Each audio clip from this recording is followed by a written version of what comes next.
Hello everyone, welcome to teaching Pathshala. मैं हूं आपकी एजुकेटर ज्योति। इस वीडियो में आज हम बात करने वाले हैं डीआरडीओ की तरफ से कुछ वैकेंसी निकाली गई है उसके बारे में। अब इस वैकेंसी को आप एज अ जॉब भी कंसीडर कर सकते हो या फिर एक ऐसी वैकेंसी आप कंसीडर कर सकते हो जहां से आपको पीएचडी करने की अपॉर्चुनिटी मिलेगी। तो मैं यहाँ पे आप देख सकते हैं, मैं प्रेजेंट हूँ डीआरडीओ की वेबसाइट पे। इसका लिंक मैं आपको डिस्क्रिप्शन में दे दूंगी। जैसे कि मेरे पास बहुत सी ऐसी क्वेरी आती है जहाँ पे बच्चे कहते हैं कि मैम बीआरसी की तरफ से अगर कोई जॉब वैकेंसी निकलती है तो आप टाइमली बता दिया कीजिए, या फिर डीआरडीओ की तरफ से।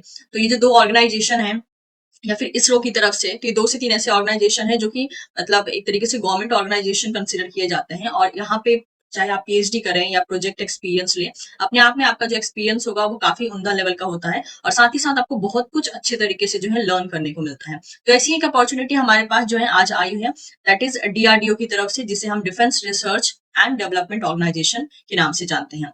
यहाँ करना क्या है कि आपको यहाँ करियर ऑप्शन में जाना है। करियर ऑप्शन में जब आप क्लिक करते हैं तो आपके पास ये पेज ओपन हो जाता है। यहाँ पे जो है सबसे पहला जो एप्लीकेशन है, जैसे कि आप देख सकते हैं, जिसे हम डी पास, मतलब कि ये जो पोस्ट निकली है ये है DIPAS, Delhi invites application for RA and junior research fellow. तो आपको इस एडवर्टीजमेंट पे क्लिक करना है और क्लिक करने के बाद जो है आपके सामने सारा का सारा डिटेल चला आएगा।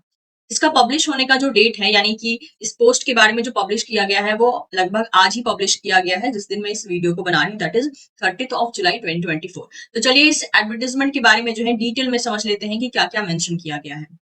तो जैसे कि आप यहाँ पे देख सकते हैं, मैंने यहाँ पर इस एप्लीकेशन को ओपन करके रखा है।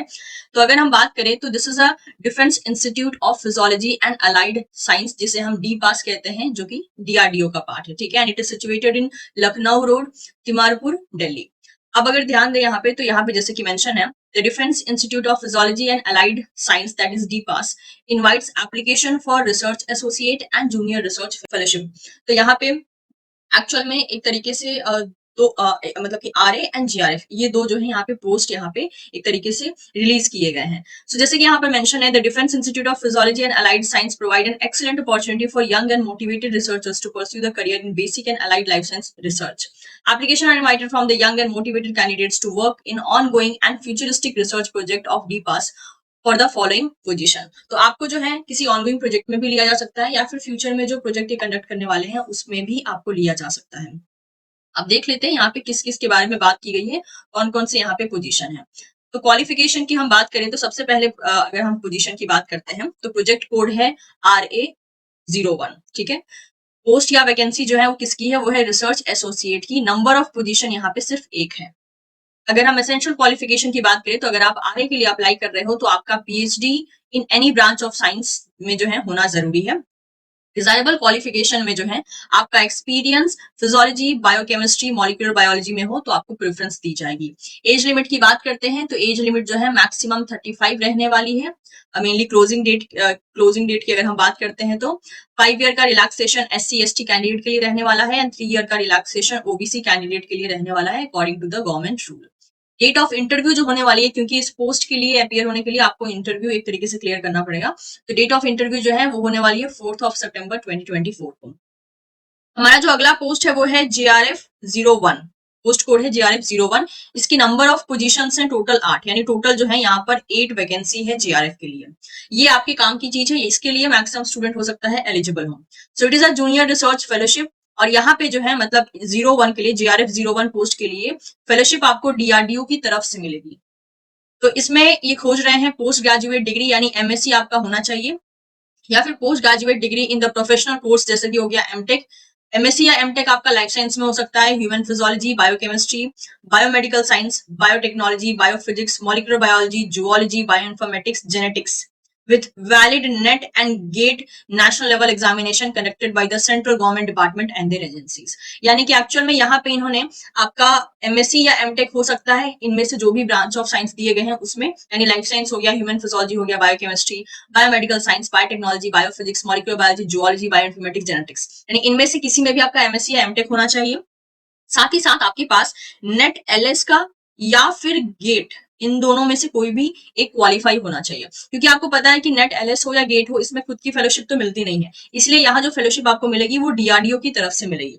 लेकिन कहते हैं ना कि मतलब अगर किसी स्टूडेंट का ये क्वालिफाई है तो ये क्वालिटी को प्रेजेंट करता है, एंड दैट इज वाई इन्होंने नेट या गेट को जो है एक तरीके से क्वालिफिकेशन में इन्होंने ऐड करके रखा है। तो अगर आपका एलएस है या गेट क्वालिफाइड है तो आप इसके लिए अप्लाई कर सकते हैं। Maximum age limit GRF post के लिए होने वाली है 28। एससी एसटी के लिए रिलैक्सेशन होगा 5 इयर्स का, ओबीसी के लिए रिलैक्सेशन होगा 3 इयर्स का। जीआरएफ 01 पोस्ट के लिए भी जो इंटरव्यू की डेट होने वाली है वो है 4 सितंबर 2024। चलिए अब नेक्स्ट पोस्ट के बारे में जान लेते हैं, दैट इज जीआरएफ पोस्ट 02। अब जीआरएफ पोस्ट 02 है, इसमें थोड़ा सा ट्विस्ट है क्योंकि इसमें जो है आपको डीआरडीओ की तरफ से फेलोशिप नहीं मिलेगी, आपके पास खुद की फेलोशिप होना जरूरी है। मतलब सीधी सी बात है, कोई भी जीआरएफ एग्जाम आपका क्लियर होना जरूरी है। तो जीआरएफ 02 पोस्ट के लिए अगर देखा जाए तो जूनियर रिसर्च फेलोशिप, जहां पे स्टूडेंट के पास खुद की अपनी फेलोशिप होगी, इसके लिए जो टोटल पोस्ट इन्होंने निकाली है वो है टोटल 10 पोजीशन।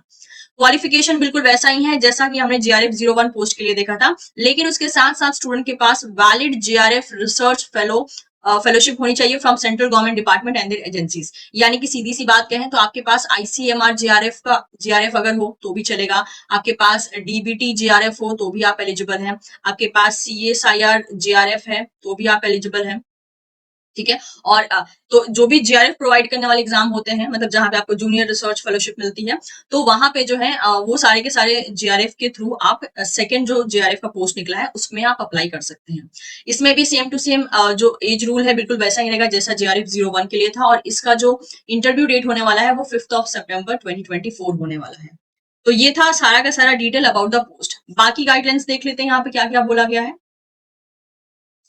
तो जैसे कि आप यहाँ पे देख सकते हैं, that is eligible candidate may send their application with the detailed CV in the prescribed format along with the self-attested photocopy of relevant certificate grade marks sheet through registered post to the head HRD, DPAS, Lucknow Road, Timarpur, Delhi, latest by the 20 अगस्त 2024। तो जो last date होने वाली है वो होने वाली है 20 अगस्त की, यानी 20 अगस्त तक जो है आपका फॉर्म वहां पहुंच जाना चाहिए, लास्ट डेट होगी अप्लाई करने की। तो आपके पास लगभग 20 दिन का टाइम है। और क्योंकि ये जो सारा का सारा एप्लीकेशन फॉर्म आपको भर के और सारे डॉक्यूमेंट जो आपको सेंड करने हैं वो एक्चुअल में आपको एक तरीके से ऑफलाइन बेसिस पे सेंड करने हैं, ऑनलाइन बेसिस पे सबमिट नहीं करना है। इसीलिए क्योंकि आपको पोस्ट करना पड़ेगा तो obviously it is going to take some time. तो अगर आप इंटरेस्टेड है और आपकी एलिजिबिलिटी मीट हो रही है तो आप जो है एक ही हफ्ते में जो है इसको अप्लाई करके सेंड कर सकते हैं। यहाँ पे एड्रेस दे दिया है कि किस एड्रेस पे आपको सेंड करना है। इसी में जो है इसी एप्लीकेशन फॉर्म में इन्होंने एक एप्लीकेशन फॉर्म भी अटैच किया है, उसको भरना है। और जो भी रिलेवेंट डॉक्यूमेंट्स होंगे आपके पास, सर्टिफिकेट होगा, मार्कशीट होगा, वो सब चीजें जो है, चाहे आपकी जीआरएफ क्वालिफाई करने का जो प्रूफ है, इसके अलावा गेट एलएस की सब क्वालिफाई करने का जो प्रूफ है, वो सब कुछ आपको अटैच करके या टेस्ट करके साथ में ही जो है सारा का सारा पोस्ट करना है। अब अगर हम बात करते हैं यहाँ पे एक तरीके से स्टाइपेंड की, तो आरए के लिए जो है ये होगा 67,000 प्लस एचआरए होगा, that is for RA. Tenure जो होगा that is only for 2 years, यानी 2 साल के लिए पोस्ट आपको मिलेगी।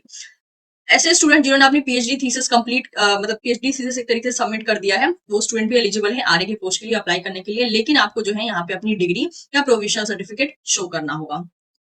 जीआरएफ 01 पोस्ट के लिए अगर हम बात करते हैं तो जीआरएफ 01 पोस्ट के लिए आपको जो है जो स्टाइपेंड मिलेगा वो होगा 37,000 प्लस एचआरए होगा। और टेनर जो होगा जीआरएफ का वो 5 इयर्स का होगा। पहला 2 साल जीआरएफ के लिए होगा, उसके बाद आपको एलिवेट कर दिया जाएगा एसआरएफ के लिए फॉर द नेक्स्ट 3 इयर्स। ठीक है। और यहाँ पे जैसे कि बोला है and would be subsequently elevated as SRF for the remaining 3 years. Depend करता है आपके सेटिस्फैक्टरी परफॉर्मेंस पे। ओके। अब अगर हम बात करते हैं the candidate selected for that is second and the third serial number may be permitted to register for the PhD program from either Jawaharlal Nehru University, New Delhi or that is Bhartiya University in the Coimbatore। तो अब यहीं पे ये बोल के रखा है कि अगर मान लीजिए आपने दोनों में से जिस भी जीआरएफ पोस्ट के लिए आप अप्लाई करते हैं तो आपको परमिशन मिल सकती है, मिलेगी ही ऐसा कुछ नहीं है, क्योंकि यहाँ बोला है मे बी। ठीक है, यानी चांसेस है। तो अगर आप जीआरएफ पोस्ट में जब अप्लाई करेंगे तो वहां पे तो आप किसी प्रोजेक्ट पे जाएंगे, लेकिन आगे चल के आप उस प्रोजेक्ट के थ्रू ही जो है अपना पीएचडी रजिस्टर कर पाएंगे, अगर आपका परफॉर्मेंस सेटिस्फैक्टरी होता है तो। इसलिए यहाँ पे बोला है, इसमें मैंडेटरी ऐड नहीं किया है, मे बी, यानी चांसेस हैं कि आप अपने पीएचडी को जो है उसी प्रोजेक्ट के थ्रू एक तरीके से रजिस्टर कर पाए, अगर आपका परफॉर्मेंस सही रहता है तो। और उस बेसिस पे चाहे न्यू दिल्ली हो चाहे कोयम्बतूर हो, यहाँ से जो है कहीं से भी आपको एक तरीके से पीएचडी करने का मौका मिल जाएगा। यानी कि ये एक ऐसा पोजीशन है जहां पे आप अपने प्रोजेक्ट को अपने पीएचडी वर्क में कन्वर्ट कर सकते हो। भले आप मतलब प्रोजेक्ट के तौर पे आप एक तरीके से इनरोल होगे, लेकिन अगर आपका फ्यूचर में बहुत अच्छा परफॉर्मेंस रहता है तो इसी के थ्रू आप पीएचडी भी कर पाएंगे। तो ये एक अच्छी अपॉर्चुनिटी है उन बच्चों के लिए भी जिनका अभी फिलहाल में कोई जीआरएफ एग्जाम क्लियर नहीं हुआ है और वो पोस्ट 1 के लिए जीआरएफ 01 पोस्ट के लिए अप्लाई कर रहे हैं, तो उनके लिए एक अच्छी अपॉर्चुनिटी है कि वो उसी मतलब जो भी उनके पास क्वालिफिकेशन है उसी क्वालिफिकेशन से अपना पीएचडी भी आगे जो है प्रोसीड कर पाएंगे, अगर उनका परफॉर्मेंस ठीक रहा तो। इसके अलावा जैसे कि यहाँ पे मेंशन है कि आपका जो एक तरीके से जो भी डॉक्यूमेंट्स वगैरह है यहाँ पे मेंशन है कि हाँ आपको एक एनवलप में एक तरीके से सब कुछ डाल के सब कुछ मेंशन करके जितना भी रूल्स बताया गया है वो सारे डॉक्यूमेंट्स मेंशन करके आपको भेज देना है। और एड्रेस बता दिया गया है। वेबसाइट जो है आपको www.drdo.gov पे इन पे जो है देखने को मिल जाएगा। आप इसी वेबसाइट का लिंक जो है मैं डिस्क्रिप्शन बॉक्स में दे दूंगी। ओके, मैंने यहाँ पे गलत बता दिया। ये जो 20 अगस्त है यहाँ तक जो है मतलब इस 20 ऑगस्ट तक जो है आपका मतलब एक तरीके से सब कुछ सेंड कर देना है। लेकिन जो लास्ट डेट है रिसीव करने की, मतलब ये तो लास्ट डेट है फॉर्म भरने की, लेकिन जो रिसीव करने की लास्ट डेट होने वाली है वो है 26 ऑगस्ट।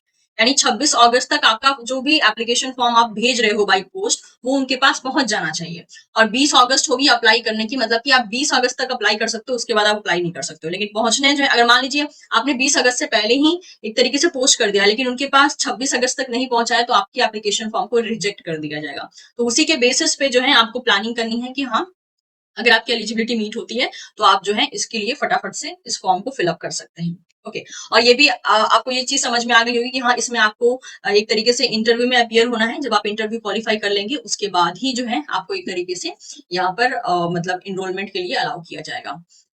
जब आपका इंटरव्यू होगा तो उस टाइम पे जो है आपको ओरिजिनल अपने certificates and set of supporting document जो है कैरी करना है with respect to your qualification experience and for the verification at the time of interview. अगर आप किसी भी गवर्नमेंट डिपार्टमेंट में काम कर रहे हैं तो या फिर किसी ऑटोनोमस बॉडी में काम कर रहे हैं तो वहां से आपको एनओसी जो है प्रोड्यूस करना पड़ेगा during the time of interview. कोई भी टीएडीए आपको प्रोवाइड नहीं किया जाएगा ट्रैवलिंग के लिए, क्योंकि इसका जो इंटरव्यू होगा ऑब्वियसली दिल्ली में होगा, तो आपको किसी भी तरीके का टीएडीए एक तरीके से आपको नहीं दिया जाएगा। नेक्स्ट आप देख सकते हैं दैट इज यहाँ पर वेन्यू पे पहुंचने का यहाँ पे इन्हें डायरेक्शन दिया। That is DPAS is located at the distance of 1 kilometre from the Vishwavidyalaya metro station Delhi towards the Timarpur area. Nearest landmark is DRDO RAC guest house Timarpur Delhi. और कॉन्टैक्ट डिटेल यहाँ पे मेंशन कर दिया गया है along with the email ID. तो ये सारा का सारा डिटेल था। और अगर मैं आपको फॉर्म दिखाना चाहूँ तो देख सकते हैं आप, दिस इज अ फॉर्म।